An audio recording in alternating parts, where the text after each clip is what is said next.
Good afternoon po mga kababayan, ma'am sir. This is Jam the Filipino channel, ang inyong pong lingkod.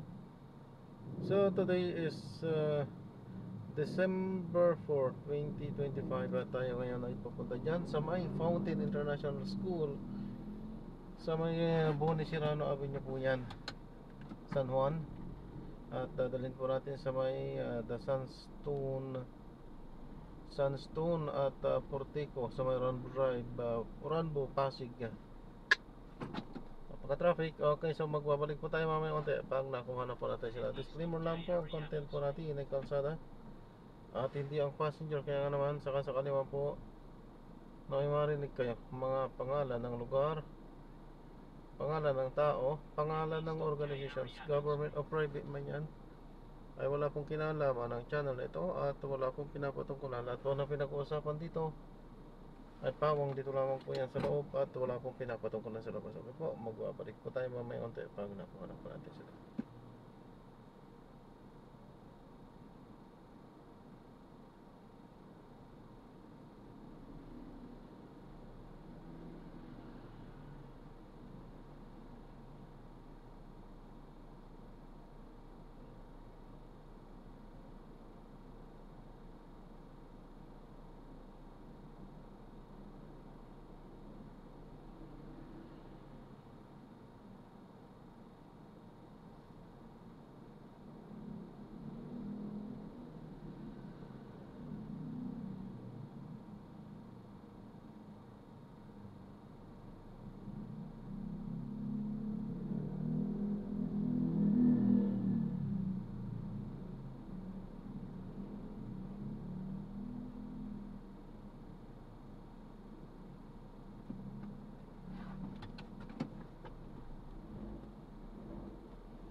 Pag-uusapan natin kasi ay batas sa pag-aalaga ng bata. In particular, pag-aalaga ng bata, halimbawa ng ating mga OFW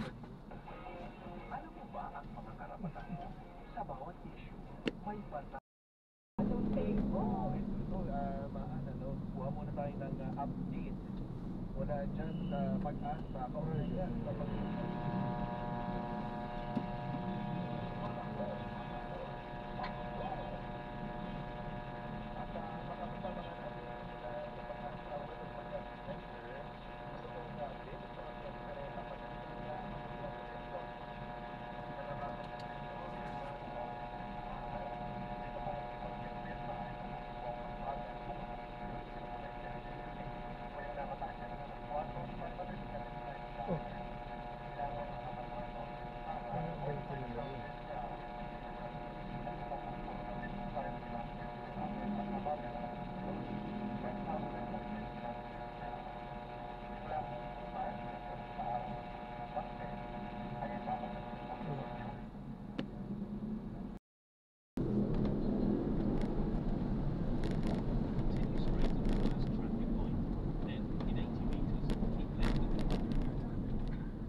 over the congressman.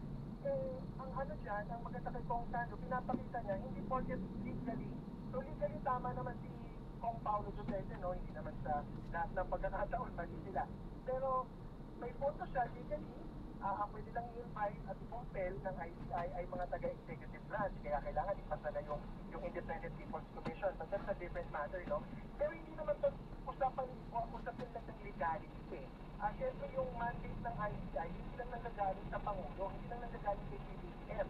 Kahit madami siyang critics or supporters, ang mandate ng ICI does not come from PBBM, it comes from the people, it comes from the taong bayan naggalit, yung narinig yung flood control scandal na gusto ng urgent response. Kaya ang ICI, although weaker siya, at ako, critic din naman ako ng ICI as a structure, no? Hindi talaga siya yung pinaka-gusto nating mag-investigate.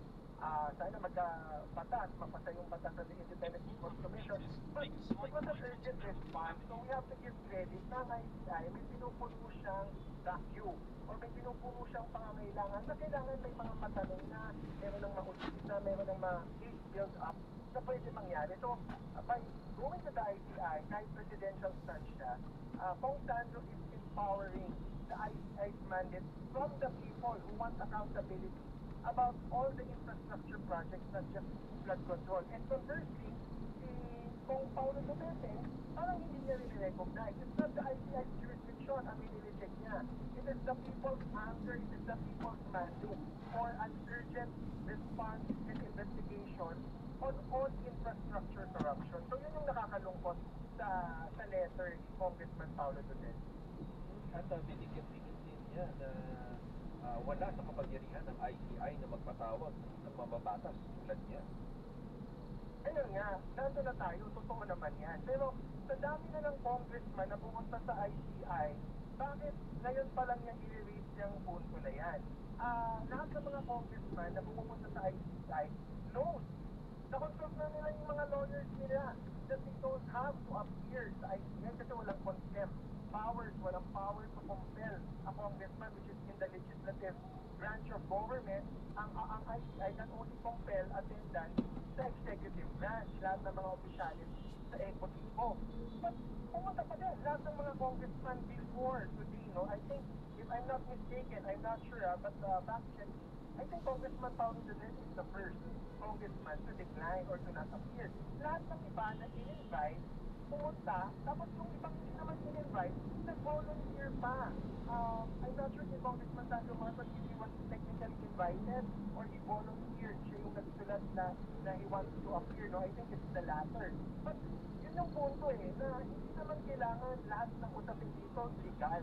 Kasi ang alam natin sa batas, ang batas, representation lang yan ng hustisya. Hindi yan ang perfect and final determination ng hustisya. Ang batas may kakulangan yan. Pwede yung manipulate ng mga taong nasa kapangyarihan. Ang gusto natin yung hustisya na nasa batas or wala, kung wala kang tinatago, iharap mo yung sarili mo. Magpatanong ka, magpa-subject ka sa mga tanong ng ICI. Kung masasagot mo naman, yung walang problema, dapat umattend ka. Ano, what's next? Ano na po ang susunod na tingin nyo dapat mangyari at dapat susunod na gawin din ng ICI? Well, bago mapasa yung batas ng Independent People's Commission, no, tuloy lang ng ICI yung kanyang trabaho, pero dapat siguro, dahil nag-design itong si Commissioner Sec Pinson, dapat meron ng ma-appoint si BBM na mag-restore, magbibigay ulit ng credibility at trust sa mga tao ng ICI, hindi lang yan parang moro-moro or sarsuela na for compliance lang, pupunta lang, executive session, pero wala namang mangyayari. Of course, ako nga, I said kanina, hindi naman din ako tuwang-tuwa sa ICI, kritiko din ako ng ICI, kasi may mga personalities involved sa flood control na alam na natin may ebidensya na may mga affidavit, may personal testimony na from witnesses like Yusek Roberto Bernardo, may iba nirecommend nilang sampahan ng kaso, may iba like Senator Jesus Cudero na hindi nila nirecommend na masampahan ng kaso, instead for further investigation lang. Ano ba yung further investigation na ombudsman when the ICI on its own can determine that it has to recommend on the basis of Bernardo's affidavit that Senator Jesus Cudero is accountable or liable for the flood control scandal. So, yun yung kailangang mangyari na may ma-appoint to replace Secretary Pinson to restore the credibility and trust. Sabi nga lang ito, baka daw ma-appoint si Senator Sonny Trillanes. So, kung si Senator Sonny Trillanes ang ma-appoint ang position ng ICI, we know that he will pursue it with seriousness and relentlessness, hindi siya mababago, walang takot. Kasi si Secretary Pinson, sabi niya matanda na siya, so baka hindi niya nga kaya in terms of his health. But si Senator Sonny Trillanes or anyone as young as him, no, na napatunayan niya na meron silang kakayahan na hindi matakot at tuloy-tuloy na panagutin ang mga dapat managot, saka mga taong katulad ni Senator Sonny Trillanes ang dapat mapoy. Sabihin sa joke baka joke lang yun nung iba, but yun yung mga sabi-sabi. So, yun yung kailangan gawin ni BBM. Tingnan na niya, mag-bet na siya, sino ang susunod na pwedeng ipalit si Secretary.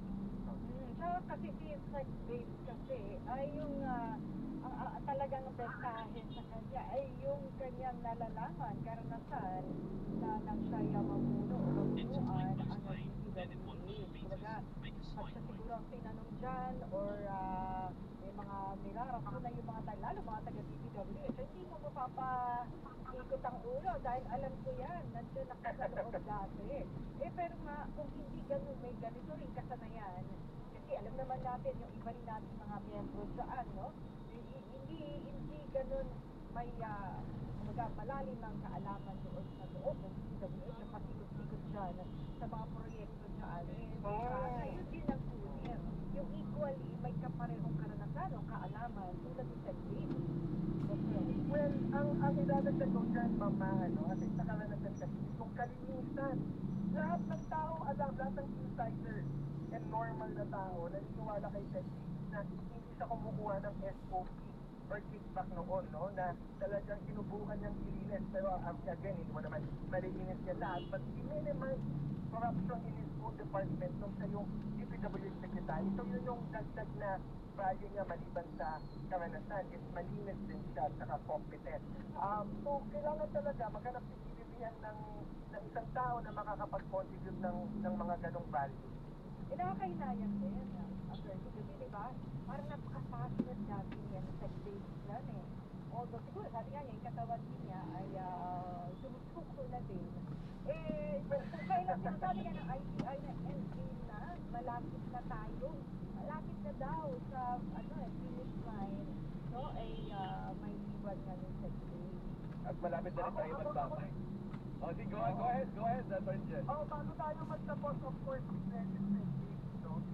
But with all due respect to his disclosure, bakit siya nag-resign, and with all due respect sa ICI, ang pansin ko, bakit nag-resign si Secretary, di ba hindi siya agree doon sa mga recommendations or referrals kahapon. I mentioned kanina na merong mga tao for further investigation lang, kahit klaro-klaro na yung ebidensya na meron sila dapat from the affidavit of Joseph Bernardo and other affidavits na may kinalaman si Senator Chief. Yung Batman ni Senator Chief sa senior niyo, pinapakakuha ng plunder or other crime, and yet, yung nagbe-benefit sa Batman, which is Senator Chief Umano, this is from the affidavit and testimony of Joseph Bernardo, hindi pinapakasuhan for further investigation lang. So it doesn't make sense, and yun ang sabi ng experts ko na nakakontribute sa decision ni Fed-based aside sa health na hindi siya comfortable sa mga ilang decision na ginagawa ng ICI. Alright, sige po, maraming pong salamat, Attorney Jen Spouses. More power po. Ayun ang habaan. Ang dami pa rin natin na mag-usapan kahit makunan na nga sa oras. O paano? Ano na ba? Paano na? Bababay na? Ulit, Bye!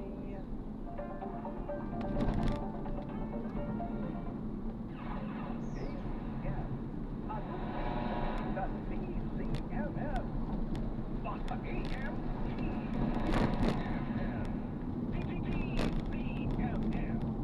Numero 1 sa aksyon.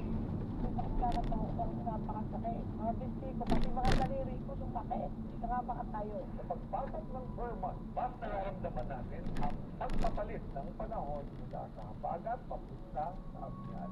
Kalakip ng pagpapalit ng panahon ang pagiging puso ng seasonal flu gaya ng influenza-like illness o malatrangkasong sakit. Ilan sa mga sintomas nito ay pamamaga ng lalamunan, paradong ilong, pananakit ng ulo, at kasukasuan, pagkaranas ng ginaw, panghihina, pagsusuka at pagtatanim. Hindi dapat mabahala sa influenza-like illness dahil maaaring malabanan ito. Para ng kaso bye-bye, maghugas ng kamay, magpahinga sa bahay, at kumain ng prutas at gulay. Tandaan, tamang impormasyon, healthy lifestyle, at maagap na pagpapagamot ang makapanghiligtas sa atin sa anumang sakit. Ito po si Sexter Hermosa, nagpapaalala na bawat buhay mahalaga. TTTCMM Numero 1 sa aksyon. Christmas is Channel 31 sa Mega Manila, Naga, Cebu, Davao at Zamboanga. Channel 26 sa Baguio at Iloilo. Nationwide sa Signal Cable Channel 31. At pati na rin sa YouTube. Yan ang DRTV Prime Media. Goodbye! Happy Holiday sa bawat Pilipino mula sa PRTV Prime Media.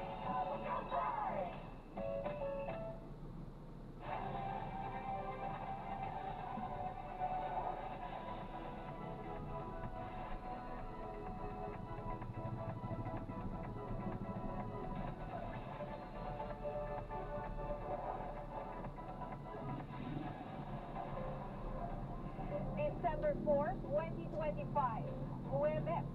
Mainit ang panahon sa Metro Manila, pero ang LPA sa Eastern Visayas ganap ng tropical depression. Alamin natin ang update niyan mamaya. Kasama niyo pa rin kami sa Kwento ng Bayan at Lakas ng Masa. Ako si Nina Corpus. Bawat kwento o pulso ng bayan, importante yan sa amin. Bawat issue, dadaanan natin yan. Kagapay nyo kami sa mausaping hindi dapat palampasin. Live tayo sa DZFM Radio Patrol sa 630 at lahat ng FMR station sa buong Pilipinas. DOT sa Signal TV, Channel 31. Ako, si Jack Batallones. Ito ang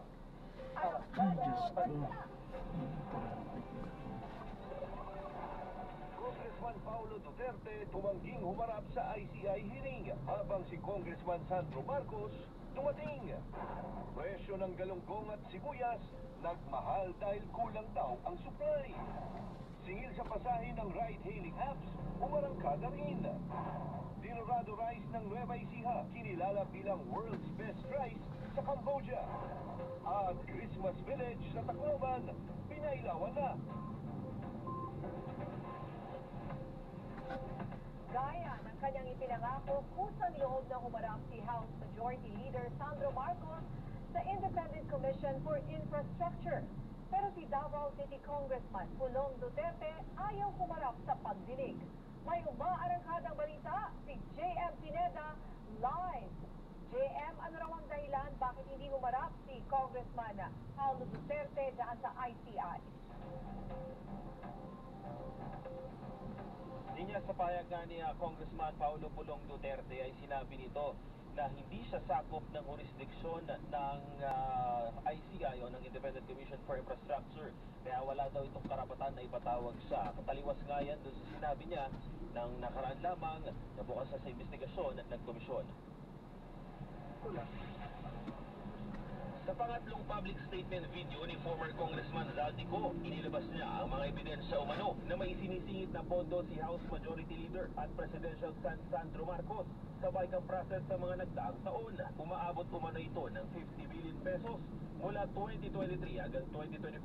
Pero sa pagdalo ng batang mamabatas sa pagdinig ng Independent Commission for Infrastructure o ICI, binanatan nito si Ko at sinabi na desperado kaya kahit anong kasinungalingan na lang ang ipinapalabas sa publiko. I will just repeat my statement that it's pure fabrication and pure lies.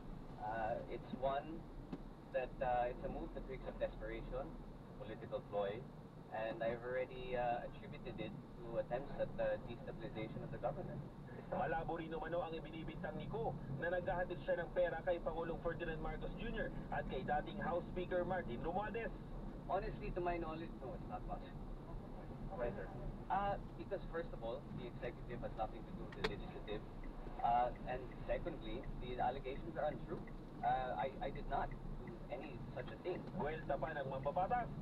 Kung nakikita niyo po yung listahan, may mga project dyan sa Davao City. Nakalista sa Davao City. Alam naman natin sino nakatira doon, ba't ba ako maglalagay ng project doon?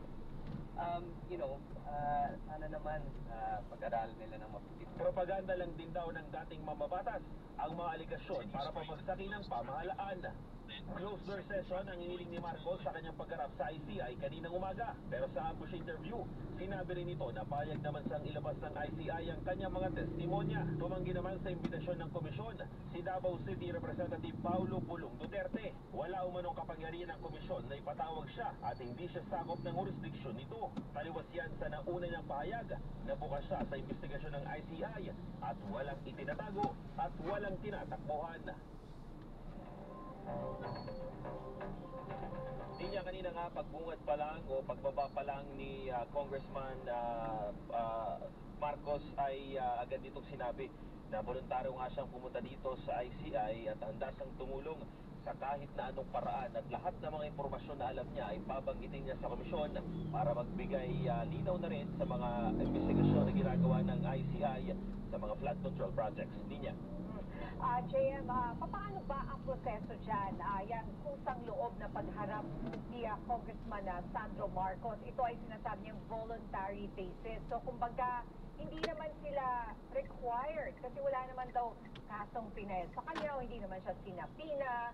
And is it the same case with Congressman Pulong Duterte?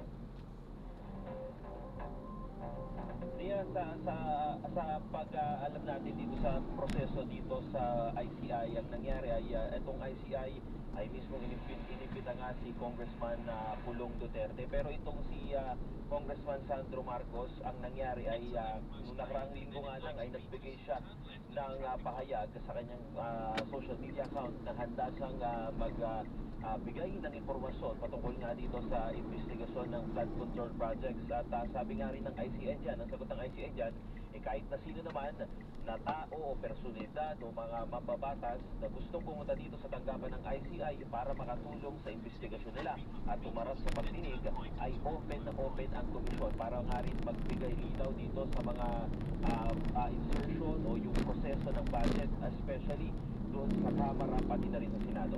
Linya. And then he requested for a closed door meeting, ano?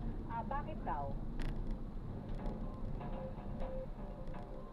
Linya, kanina sinabi ng kanyang abogado na may mga impormasyon na babanggitin si Congressman Marcos na medyo sensitibo. Kaya yun, nag-request agad sila ng executive session. Actually, niya, noon na nga ay nung sinasabi ng mga ilang mga tauhan dito sa ICI na baka magkaroon ng live stream at magkaroon ng tuloy-tuloy na live stream itong pagdinig kay Congressman Marcos. Pero pagdating nga nung mismong hearing, nag-request na nga siya ng executive session at agad naman itong pinagbigyan ng ICI dahil na nga rin sa dahilan niya na baka may mga sensitibo siyang masabi. Pero nung huli naman niya, nung paglabas niya at sa interview natin kanina sa kanya, sabi niya ng mambabatas ay handa naman daw siyang ibigay yung mga testimonya niya at kung papayag daw ang ICI ay ilalabas daw ito sa publiko. Hanggang ngayon, tinatry pa natin o sinusubukan pa nating alamin yung mga pahayag na nilabas ni Congressman Sandro Marcos dun sa pagdinig. Ninya. Alright, maraming salamat, J.M. Pineda. Samantala, posibleng umapela ang Pilipinas sa bansang Portugal para tumulong sa pagpapauwi kay dating Congressman Zaldico. Ayon kay Interior and Local Government Secretary John Vic Remulla, wanted kasi sa kaso si Ko sa kasong graft and malversation kaugnay sa anomalya sa flood control program. Dagdag ni Remulla, sa Portugal sinasabing huling namataan si Ko. Aapela ang pamahalaan dahil walang extradition treaty ang naturang bansa sa Pilipinas. Umasa naman silang tutulong ang Portugal sa ngalan ng hustisya. Kailangan ng isang major surgery para matanggal ang cancer.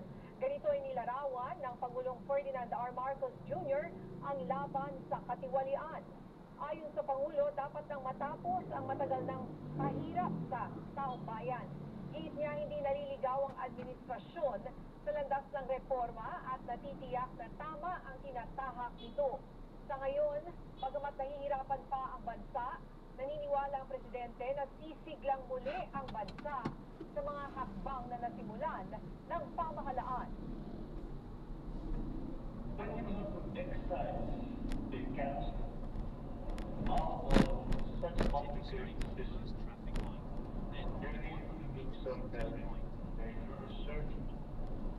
And to do that when you will be, and that's just what they have to be kind of done.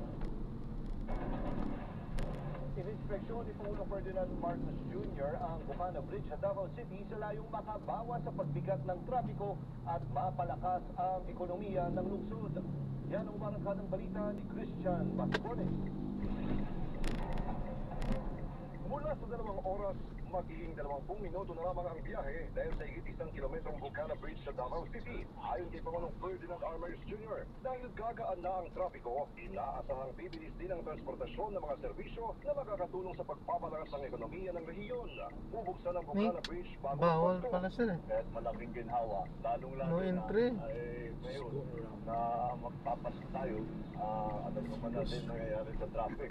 Kaya ito ay magagamit, we will open the bridge on the 15th. December 15 gagawin na. Tiniyak ng Pangulo na matatapos na ang buong Davao City Bypass Project sa taong 2027. Sinasalamatan naman ng Presidente ang mga dito na? contractors Okay. gamit ang kanilang teknolohiya na nagpapabilis ng mga proyekto at tiyak na hindi sa standard. Okay. Tayo ng mga Thank you. God bless. contractor dahil ang ganda ng technology nila kaya napakabilis at marunong talaga sila magpatayo ng magandang tulay, magandang infrastructure na mabilis at nasa tamang gastos, nasa tamang preso. Ang 3.1 billion pesos Bukana Bridge Ayan, so na-drop na natin sila. So maraming salamat po sa panonood hanggang sa muli. Ingat po at God bless. Paalam po muna. Pasamantala tayo ay gagawa na ng ibang video. sa ating susunod na misyon. Paalam po.